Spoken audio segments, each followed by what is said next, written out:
नमस्कार, स्वागत है आपका हमारे चैनल में। आज के इस वीडियो में हम लोग स्त्री शिक्षा के विरोधी कुतुर्गों का खंडन जो महावीर प्रसाद द्विवेदी के द्वारा लिखा गया है, आपका ये हिंदी पुस्तक क्षितिज भाग 2 का गद्य खंड का चैप्टर आप जानते हैं कि आपका जो है से यहाँ पे 6 है, स्त्री शिक्षा के विरोधी कुतुर्गों का खंडन। इससे पहले नेताजी का चश्मा स्वयं प्रकाश का आप नहीं देखें, जरूर देखिए। क्लास 10 का हिंदी है, आपके एग्जाम के लिए इंपॉर्टेंट होगा। ये सारे एमसीक्यू टॉप यहाँ पे 60 प्रश्न है। अच्छे से आप प्रैक्टिस और रिवीजन कर लीजिए ताकि परीक्षा के लिए इंपॉर्टेंट होगा, जैसे फील्ड वर्कर और आपके एग्जामों के लिए। तो यहाँ पे अच्छे से रिवीजन कीजिए। पेपर 2 है स्त्री शिक्षा के विरोधी कुतुर्गों का खंडन। इसी प्रकार से आप जरूर देखिए, आपका गद्य खंड क्षितिज भाग 2 का आपका जो हिंदी है उसमें नेताजी का चश्मा स्वयं प्रकाश वाला आप जरूर देखिए। उसका हम लोग वीडियो बना के अच्छे से एमसीक्यू में डाले हैं। फिर बाल गोविंद भगत, रामवृक्ष बेनीपुरी, मानवीय करुणा की दिव्य चमक जो कि सर्वेश्वर दयाल सक्सेना के द्वारा लिखा गया। इसी प्रकार से लखनवी अंदाज यशपाल का है। एक कहानी यह भी मनु भंडारी। अब हमारा इसमें है स्त्री शिक्षा के विरोधी कुतुर्गों का खंडन। इसके बाद हम लोग देखेंगे नौबत खाने में इबादत, यतीन्द्र मिश्र और संस्कृति जो भदंत आनंद कोत्सायन के द्वारा लिखा गया है। फिर कृतिका जो कृतिका भाग 2 है पुस्तक, माता कांचल, जॉर्ज पंचम की नाक, वो सब भी कंप्लीट करेंगे। माता कांचल आपका शिवपूजन सा है और जॉर्ज पंचम की नाक कमलेश्वर के द्वारा लिखा गया। तो चलिए स्टार्ट करते हैं।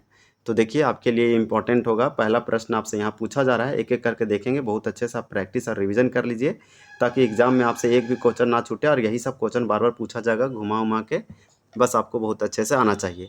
महावीर प्रसाद द्विवेदी का जन्म कब हुआ था? तो महावीर प्रसाद द्विवेदी का जन्म पूछा जा रहा है। जन्म डेट 1 का आंसर भी होगा 1864 ईस्वी में। 1864 ईस्वी में महावीर प्रसाद द्विवेदी का जन्म हुआ था। अब हम लोग अगला प्रश्न देख लेते हैं। 1864 आप याद रखिएगा। देखिए अगला प्रश्न आपसे पूछा जा रहा है कि महावीर प्रसाद द्विवेदी का जन्म किस जिला में हुआ था? तो यहाँ पे 2 का राइट आंसर आपका ये होगा रायबरेली में। उत्तर प्रदेश के रायबरेली जिला में महावीर प्रसाद द्विवेदी का जन्म 1864 में हुआ था। तो मोस्ट इंपॉर्टेंट हो जाएगा। अब आपका अगला प्रश्न है कि महावीर प्रसाद द्विवेदी का जन्म किस ग्राम में हुआ था? तो अब यहाँ आपसे जो है विलेज पूछा जा रहा है, ग्राम मतलब गांव पूछा जा रहा है। तो दौलतपुर। देखिए दौलतपुर आप ऐसे याद रखिए कि उत्तर प्रदेश के रायबरेली के दौलतपुर में महावीर प्रसाद द्विवेदी का जन्म 1864 ईस्वी में हुआ था। ये डेट आपके लिए इम्पॉर्टेंट है। इसी प्रकार से आपका अगला प्रश्न है कि द्विवेदी जी, देखिए आपसे पूछा जा रहा है कि महावीर प्रसाद द्विवेदी जी ने किस विभाग में अपनी सेवाएं दी और बाद में नौकरी छोड़ भी दी है? आपका 4 का यहाँ पे राइट आंसर जो है ए हो जाएगा रेलवे विभाग, यानी रेलवे डिपार्टमेंट रेल में ये नौकरी करते थे और सेवा भी दिए, लेकिन नौकरी बाद में छोड़ देते हैं। आपका अगला प्रश्न है कि महावीर प्रसाद द्विवेदी, जिसे द्विवेदी जी कहते हैं, सरस्वती पत्रिका का संपादन कब से कब तक किए? इस सरस्वती पत्रिका का संपादन लगभग 17 सालों तक किए। तो 2003 से 1903 से लेकर आपका हो जाएगा यहाँ पे 1920 ईस्वी तक। तो आप याद रखिएगा। आपका करेक्ट आंसर 5 का यहाँ पे बी हो जाएगा। यहाँ पे द्विवेदी जी जब भी पूछा जाए कि द्विवेदी महावीर प्रसाद द्विवेदी ने सरस्वती पत्रिका का संपादन कब किया, तो 1903 हो जाएगा। कब तक किया, तो 1920 हो जाएगा। इसलिए एक बार में बोल सकते हैं कब से कब तक किया, तो 1903 से लेकर 1920 ईस्वी तक किया। और ये आप बोल सकते हैं 17 सालों तक किया। ये भी आपका मालूम होना चाहिए। अब आपका अगला प्रश्न इसी में है कि सन 1903 ईस्वी में रेलवे की नौकरी से इस्तीफा देकर द्विवेदी जी ने, यानी महावीर प्रसाद द्विवेदी जी ने किस हिंदी मासिक पत्रिका का संपादन संभाला था? तो 1900, देखिए ये रेलवे विभाग में नौकरी करते थे, नौकरी छोड़ भी दिए, इस्तीफा भी दे दिए अपना नौकरी से रेलवे डिपार्टमेंट में देने के बाद। इस प्रकार से 1903 में जब रेलवे की नौकरी से इस्तीफा त्यागपत्र देते हैं तो महावीर प्रसाद द्विवेदी ने हिंदी मासिक पत्रिका का संपादन किया, वो आपका सरस्वती था। तो 6 का आंसर भी होगा सरस्वती पत्रिका। कितने सालों तक? 17 सालों तक। कब से कब? तो 1903 से लेकर 1920 ईस्वी तक। आपका अगला प्रश्न है कि अर्थशास्त्र से संबंधित द्विवेदी जी की प्रसिद्ध पुस्तक का नाम क्या है? अर्थशास्त्र यानी इकोनॉमी से संबंधित महावीर प्रसाद द्विवेदी का कौन सा पुस्तक कृति है? 7 का आंसर ये होगा संपत्ति शास्त्र। तो संपत्ति शास्त्र जो है द्विवेदी जी की एक पुस्तक है जो अर्थशास्त्र से संबंधित है। अब हमारा अगला प्रश्न है कि निम्नलिखित में से कौन सा द्विवेदी जी का निबंध संग्रह है? तो यहाँ पे आपका करेक्ट आंसर क्या हो जाएगा? रसज्ञ रंजन, अद्भुत आलाप और साहित्य सीकर। ये सारे के सारे महावीर प्रसाद द्विवेदी का निबंध है, संग्रह, निबंध संग्रह है। तो आप याद रखिएगा निबंध कलेक्शन, निबंध संग्रह है महावीर प्रसाद द्विवेदी का। इनके जीवन के बारे में भी पढ़ रहे हैं। फिर हम लोग स्त्री शिक्षा जो है वो भी चैप्टर से संबंधित क्वेश्चन देखेंगे। सारे प्रश्न रखा गया है बहुत अच्छे से। तो महावीर प्रसाद द्विवेदी जी का निबंध संग्रह रसज्ञ रंजन, अद्भुत आलाप और साहित्य शिखर। तो आपका राइट आंसर यहाँ पे डी होगा। ये सब है, आप याद रखिएगा। आपका अगला प्रश्न देखिए, दिया गया है कि द्विवेदी जी यानी कि महावीर प्रसाद द्विवेदी जी महिला उपयोगी पुस्तक का नाम क्या है। तो 9 का आंसर भी होगा महिला मोद।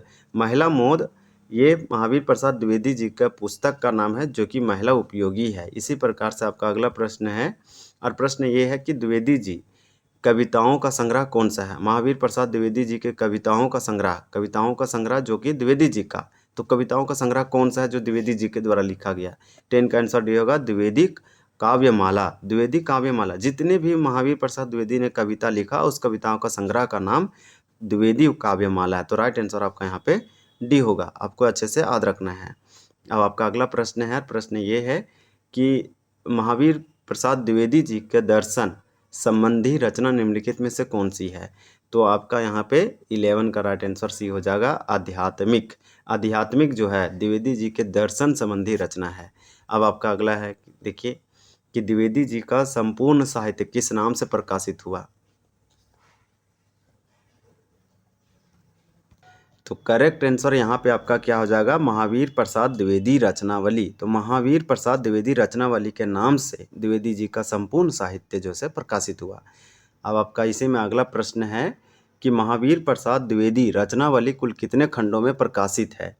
13 का यहाँ पे आपका राइट आंसर क्या हो जाएगा, डी होगा 15 खंडों में। आप याद रखिएगा महावीर प्रसाद द्विवेदी जो रचनावली है ये टोटल 15 खंडों में प्रकाशित हुआ। इसी प्रकार से आपका अगला प्रश्न है इसी में कि हिंदी में पहली बार समालोचना, तो समालोचना यानी कि आलोचना, तो इस तरह से हिंदी में पहली बार आलोचना को प्रतिष्ठित करने का श्रेय किसे किसे जाता है। तो समालोचना नहीं, आलोचना ही बोलेंगे।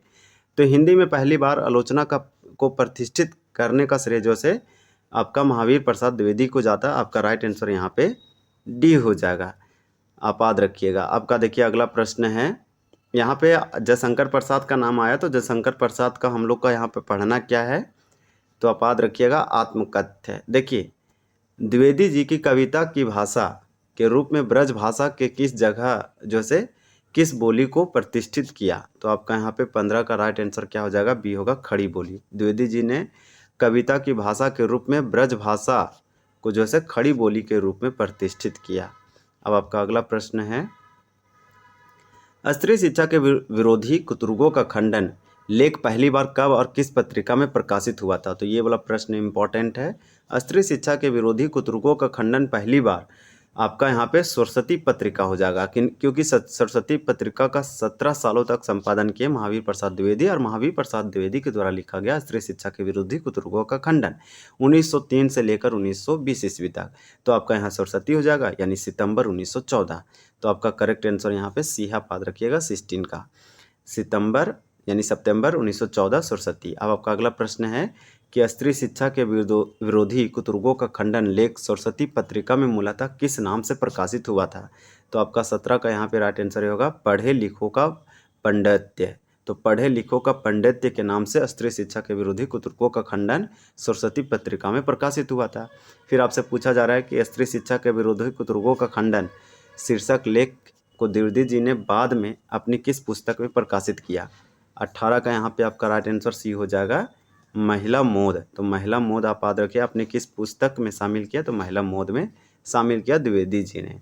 अब आपका अगला प्रश्न है, प्रश्न ये है कि महावीर प्रसाद द्विवेदी जी का देहांत मतलब मृत्यु, उनका डेथ कब हुआ था। तो इनका जन्म तो 1864 में हुआ, तो इनका मृत्यु कब हुआ। तो 19 का यहाँ पे आपका राइट आंसर क्या हो जाएगा, ए हो जाएगा यानी 1938 में, यानी 1938 में इनका मृत्यु हो जाता है महावीर प्रसाद द्विवेदी का। अब आपका अगला प्रश्न है कि श्रीमद् भगवत गीता के 10वें स्कंद के उत्तरार्ध में किस अध्याय में रुक्मणी हरण की वर्णन कथा जो से वर्णित है। तो 20 का आंसर ये होगा 53वें अध्याय में। तो 53वें अध्याय आपके लिए इंपॉर्टेंट होगा। आपका अगला प्रश्न है कि प्राकृतिक भाषा के कुछ महत्वपूर्ण ग्रंथ निम्नलिखित में से किस काल के साक्ष्य है। तो प्राकृतिक भाषा के महत्वपूर्ण ग्रंथ जो से किस काल का साक्ष्य है। तो 21 का यहाँ पे आपका आंसर ए हो जाएगा प्राचीन लोक भाषा काल के। आपका अगला है कि देखिए उत्तरामचरित में ऋषियों की वेदांत वाहिनी पत्नियां कौन सी भाषा बोलती थी? तो 22 का आंसर ये होगा, संस्कृत भाषा बोलती थी। आपका अगला प्रश्न है, और प्रश्न ये है कि द्विवेदी जी के अनुसार प्राचीन काल में कौन सी भाषा बोलना अशिक्षित या अनपढ़ होने का प्रमाण नहीं है? तो आपका 23 का यहाँ पे राइट आंसर सी होगा, प्राकृत। आपका अगला प्रश्न है कि द्विवेदी जी ने किन आधुनिक भाषाओं को आज की प्रकृति के समान लोक भाषा जो से माना है? तो द्विवेदी जी ने किन आधुनिक भाषाओं को, तो 24 का आपका यहाँ पे राइट आंसर डी होगा, ये सभी, यानी कि मराठी, हिंदी, बांग्ला, ये सारे के सारे आधुनिक भाषाओं को आज की प्रकृति के समान लोक भाषा के रूप में माना है द्विवेदी जी में। अब आपका अगला दिया है कि बौद्धों और जैनों के अधिकांश धर्म ग्रंथ किस प्राचीन भाषा में लिखे गए हैं? तो बौद्ध धर्म और जैन धर्म के संबंधी जो धर्म ग्रंथ है वो प्राचीन समय में किस भाषा में लिखे गए थे?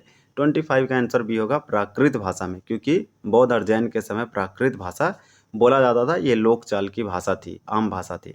शाक्य मुनि भगवत गीता तथा उनके शिष्य किस भाषा में अपने धर्म का उपदेश देते थे? 26 का डी होगा, प्राकृत में उपदेश दिया करते थे ये शाक्य मुनि। भगवत, यहाँ भगवान बुद्ध बताया जा रहा है आपका। अब आप देखिए, आपका है कि रुक्मणी ने एकांत में बैठकर जो पत्र लिखा था उस एक ब्राह्मण के हाथों किसके पास भेजवाया था? तो उसे एक ब्राह्मण के हाथों जैसे किसके पास भेजवाया था? रुक्मणी ने एकांत में बैठकर पत्र लिखा था। आपका राइट आंसर 27 का ये होगा, श्री कृष्ण को भेजवाया था रुक्मणी ने, एकांत में ये लिखा था। बौद्ध धर्म के किस विशाल और प्रसिद्ध ग्रंथ की रचना प्राकृतिक भाषा में हुई है? 28 का आंसर आपका यहाँ पे बी होगा, त्रिपिटक जो है ये आपका बौद्ध धर्म से संबंधित एक ग्रंथ है। तो ये त्रिपिटक जो है बौद्ध धर्म के जो है प्राकृतिक भाषा में लिखा गया है आपका। अब देखिए अगला प्रश्न है कि प्रस्तुत निबंध के अनुसार सीता जी ने लक्ष्मण से किसके संबंध में कटु और स्वाभिमानी वाक्य कहे थे? 29 का आपका यहाँ पे राइट आंसर जो है बी हो जाएगा, रामचंद्र के। अब आपका अगला प्रश्न है, लेखक महावीर प्रसाद द्विवेदी को समाज के किस रूढ़िवादी विचारधारा से गहरा दुख होता है? आपका 30 का राइट आंसर यहाँ पे होगा, स्त्री शिक्षा का विरोध। अब आपका अगला प्रश्न है कि द्विवेदी जी के अनुसार भगवान गौतम बुद्ध और भगवान महावीर ने अपने उपदेश किस भाषा में दिए थे? तो महावीर प्रसाद द्विवेदी की अगर बात माने तो बौद्ध धर्म और जैन धर्म के समय भगवान बुद्ध और महावीर ने अपने जो भाषण दिया करते थे, उपदेश जो दिया करते थे, वो दिया करते थे प्राकृत भाषा में। तो आपका राइट आंसर ए होगा। आपका अगला प्रश्न है कि पुराने संस्कृत नाटकों में समाज के सामान्य स्तर के पात्रों और स्त्रियों द्वारा किस भाषा का प्रयोग किया गया? 32 का राइट आंसर आपका भी होगा, प्राकृत भाषा में। तो प्राकृत भाषा आप बस याद रखिए। लेखकों के अनुसार देखिए, तथाकथित विद्वानों का कौन सा विचार पूरी तरह गलत और समाज विरोधी है? तो आपका 33 का राइट आंसर यहाँ पे होगा, स्त्रियों को शिक्षा नहीं देना चाहिए। तो स्त्रियों को शिक्षा नहीं देना, ये लेखक के अनुसार तथाकथित विद्वानों का कौन सा विचार पूरी तरह गलत है? तो ये गलत है कि स्त्रियों को शिक्षा नहीं देना चाहिए, ये द्विवेदी जी गलत मानते हैं। द्विवेदी जी ने किस काल के स्त्रियों को पूर्णतः शिक्षित और प्रखर होने का प्रमाण प्रस्तुत किए हैं?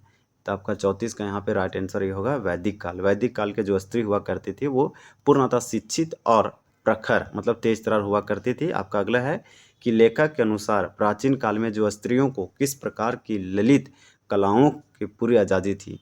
आपका 35 का राइट आंसर डी होगा, उपरोक्त सभी। और उपरोक्त सभी में है कि लेखक के अनुसार प्राचीन काल में स्त्रियों को किस प्रकार की ललित कलाओं की पूरी आज़ादी थी? तो नाचने के, गाने का, चित्रकला और फूल चुनने का, ये सभी हो जाएगा, ये पूरी तरह से आज़ादी था। अब आपका अगला है कि लेखक ने किसके नाट्य के उदाहरण से यह साबित किया कि प्राचीन काल में स्त्रियां उच्च शिक्षित थी और पत्र लिख सकती थी? तो प्राचीन काल में भी लड़कियां या स्त्रियां जो पढ़ी लिखी थी, उच्च शिक्षित थी और पत्र लिख सकती थी। तो ये यहाँ पे आपका 36 का राइट आंसर क्या हो जाएगा? सी हो जाएगा, आप याद रखिएगा, रुक्मणी। अब आपका देखिए अगला प्रश्न है, अगला प्रश्न ये है कि रुक्मणी ने श्री कृष्ण को जो प्रेम और संदेश पत्र लिखा था वह किस भाषा में था? तो रुक्मणी ने श्री कृष्ण को एक प्रेम और संदेश पत्र लिखा था। अगर उस भाषा की बात करें जिसने रुक्मणी लिखा था, वो 37 का ये होगा, वो संस्कृत भाषा में लिखा गया था। तो इससे पता चलता है कि ये लोग पढ़े लिखे थे। लेखक ने समाज को किन महान और पूजनीय देवियों को वचनों को अनर्थ या मूर्खता ना समझने की सलाह दी? तो आपका 38 का यहाँ पे राइट आंसर ये होगा, सीता और शकुंतला। अब आपका अगला प्रश्न है प्रश्न ये है कि स्त्री शिक्षा का विरोध करने वाले लोग इसके पीछे जैसे क्या कुतर्क देते हैं। तो आपका 39 का राइट आंसर यहाँ पे क्या हो जाएगा, ये होगा स्त्री बिगड़ जाएगी और घर का नाश हो जाएगा। यानी कि जो स्त्री शिक्षा का विरोधी है, जो चाहते हैं कि स्त्री ना पढ़े, वो ये बात क्यों बोलते हैं, उसके पीछे क्या कुतर्क वो देते हैं। तो इसलिए कि स्त्री बिगड़ जाएगी और घर का नाश होगा, इसलिए वो स्त्री शिक्षा के विरोधी हैं। उनका कहना यही है, जो कि महावीर प्रसाद द्विवेदी इसका खंडन करते हैं। द्विवेदी जी, महावीर प्रसाद द्विवेदी जी के अनुसार प्राचीन काल में यदि स्त्रियों की शिक्षा पाने के लिखित नियम नहीं मिलते तो इसका क्या कारण हो सकता है। तो लिखित कारण नहीं मिलता कि पहले स्त्री क्या है कि पढ़े लिखी थी। 40 का आंसर आपका ये होगा, इतिहास के ग्रंथों का नष्ट होना और नियमों का लिपिबद्धता की कमी। तो नियमों की लिपिबद्धता की कमी था और इतिहास ग्रंथों का नष्ट होना, इसलिए हमें प्रमाण नहीं मिलता कि पहले की स्त्रियां जो से पढ़ी लिखी थी। लेखक के अनुसार प्राकृतिक भाषा प्राचीन काल में समाज के किस वर्ग की स्वाभाविक भाषा थी। तो आपका यहाँ 41 का आंसर ये हो जाएगा, सामान्य और आम लोगों की भाषा। तो ये आप याद रखिएगा, प्राकृतिक भाषा के बारे में पूछा जा रहा है, यह सामान्य आम लोगों की भाषा थी। अब हमारा अगला प्रश्न है 42 में आपसे पूछा जा रहा है कि प्राचीन नाट्य शास्त्रियों ने नाटकों में सामान्य जन की भाषा के रूप में किसे स्थान दिया था। तो 42 का आपका राइट आंसर होगा प्राकृत। सामान्य नाट्य शास्त्रियों ने नाटकों में सामान्य जन की भाषा प्राकृत को दिया था। अब आपका अगला प्रश्न है कि द्विवेदी जी ने स्त्रियों को शिक्षा ना देने की रूढ़िवादी विचार को सीधे शब्दों में क्या नाम दिया। 43 का आंसर होगा कुतुर्क दिया, कुतुर्क खंडन। अब आपका अगला प्रश्न है कि लेखक ने इस निबंध में समाज के किस वर्ग के संकीर्ण मतलब नैरो दृष्टिकोण की कटु आलोचना करते हैं। तो आपका यहाँ पे 44 का आंसर हो जाएगा ए, कुतर्की विद्वानों और रूढ़िवादियों को। अब आप देखिए, जो बात को लेके पकड़े हुए हैं, चेंज नहीं हो रहे हैं समय के साथ। लेखक के अनुसार वर्तमान समय में समाज की उन्नति के लिए किसे अनिवार्य रूप से शिक्षित किया जाना चाहिए। तो आपका 45 का आंसर यहाँ पे बी होगा, स्त्रियों को। लेखक के अनुसार महावीर प्रसाद द्विवेदी के समय के साथ समाज की उन्नति के लिए हमें जरूरी है कि स्त्रियों को शिक्षा होना या देना चाहिए। शकुंतला के दुष्यंत जो कटु वाक्य कहे थे, लेखक ने उसे किस रूप में न्यायसंगत ठहराया है। 46 का आंसर आपका यहाँ पे क्या हो जाएगा, ये हो जाएगा, आप याद रखिएगा, एक छली पति के प्रति स्वाभाविक और स्वाभिमानी प्रक्रिया। अब आपका अगला प्रश्न है कि अत्रि, तो देखिए अत्रि की पत्नी अनुसुया ने ऋषियों को किस विषय पर उच्च कोटि का व्याख्यान दिया था। 47 का आपका आंसर यहाँ पे ये होगा, वेदांत और धर्म पर। अब आपका विषय पूछा कौन सा विषय, तो वेदांत और धर्म पर। रूढ़िवादी लोग शकुंतला के श्लोक लिखने को किस बात का लक्षण मानते हैं। 48 का आंसर आपका ये हो जाएगा, अनपढ़ होने और शिक्षित के कुप्रभाव का। तो जो रूढ़िवादी लोग हैं वो शकुंतला के जो श्लोक वो लिखी थी, उस श्लोक को लिखने का किस बात का लक्षण, कि अनपढ़ होने और शिक्षित के कुप्रभाव का वो जैसे मानते हैं लक्षण। अब आपका अगला प्रश्न है कि लेखक के अनुसार यदि पढ़ने से अनर्थ होता है, या महावीर प्रसाद द्विवेदी के अनुसार ये बात बताया जा रहा है कि अगर पढ़ने से अनर्थ होता है तो पुरुषों द्वारा किए जाने वाले अपराध और हत्या किसका परिणाम है।